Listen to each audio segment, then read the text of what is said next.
Hello बच्चों, let's see this question. The question says, questions given below consist of two statements each printed as assertion A and reason R. While answering these questions, you are required to choose any one of the following four responses, and these are the four responses. Assertion says, AgI does not dissolve in NH3, and the reason says due to ionic character of AgI. सो यहाँ पे हमें assertion और reason type का question दिया हुआ है। तो पहले हम एजर्शन देख लेते हैं। हमारा क्या दिया है कि AgI जो होता है it does not dissolve in NH3, मतलब AgI जो होता है वो अमोनिया में डिज़ोल्व नहीं करता। सो देखो जो हमारा AgI है, या अगर हम पहले बात करें, हम अगर कोई भी सिल्वर हलाइड लेते हैं तो वो अमोनिया के साथ किस तरह से रिएक्ट करता है, वो अमोनिया के साथ रिएक्ट करके बनाता है AgNH3, AgNH3 twice, then this will be plus N X minus. ठीक है, जब हमारा कोई भी हम सिल्वर हलाइड लेते हैं, यहाँ एक्स की जगह क्या होगा, कोई भी हलाइड। ठीक है, अब कोई भी हलाइड मतलब हम कुछ भी ले सकते हैं, ब्रोमीन, फ्लोरीन, आयोडीन वगैरह। ठीक है, सो वो जब हम लेते हैं तो हमें इस तरह का कॉम्प्लेक्स मिलता है। ठीक है, सो इसका मतलब क्या होता है कि ये अमोनिया में डिज़ोल्व हो जाते हैं। ठीक है, ये क्या हो जाते हैं, अमोनिया में डिज़ोल्व हो जाते हैं। लेकिन जब हम बात करें AgI की, ठीक है, हम AgI की जब बात करें, क्योंकि हमें AgI यहाँ दिया हुआ है, AgI does not show the same pattern as of the other halogens do.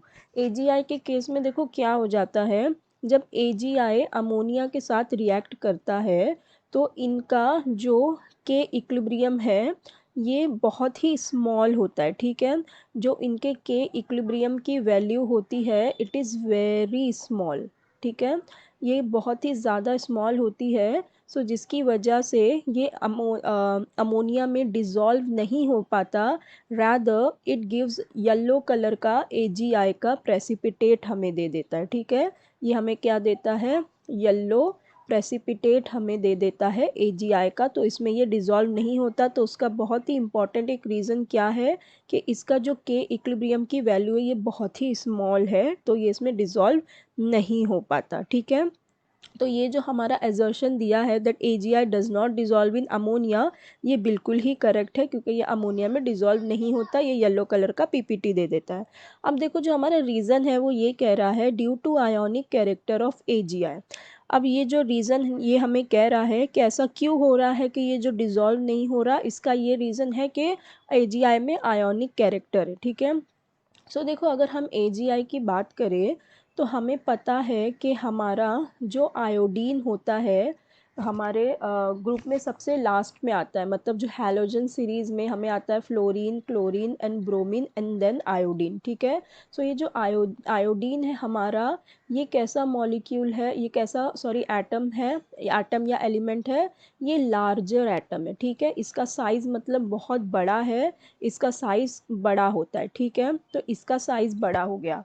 सो देखो हमने पढ़ रखा है हमारे फजान्स रूल में, फजान्स रूल हमें क्या कहता है, फजान्स रूल हमें ये कहता है जब हमारे एनायन का साइज़ बहुत बड़ा हो, लार्जर हो, और हमारा कैटायन छोटा हो और एनायन का साइज़ बहुत बड़ा हो, और एनायन में बहुत ज़्यादा पोलराइजेबिलिटी हो। अभी देखो सिंस ये सबसे लार्जर मॉलिक्यूल है तो इसके अंदर एनर्जी के शेल ज़्यादा होंगे, एटम बड़ा है तो उसमें एनर्जी के शेल ज़्यादा होंगे, तो उसमें इलेक्ट्रॉन डेंसिटी ज़्यादा होगी, और इलेक्ट्रॉन डेंसिटी ज़्यादा होने की वजह से उसमें पोलराइजेबिलिटी भी जो होगी वो ज़्यादा होगी।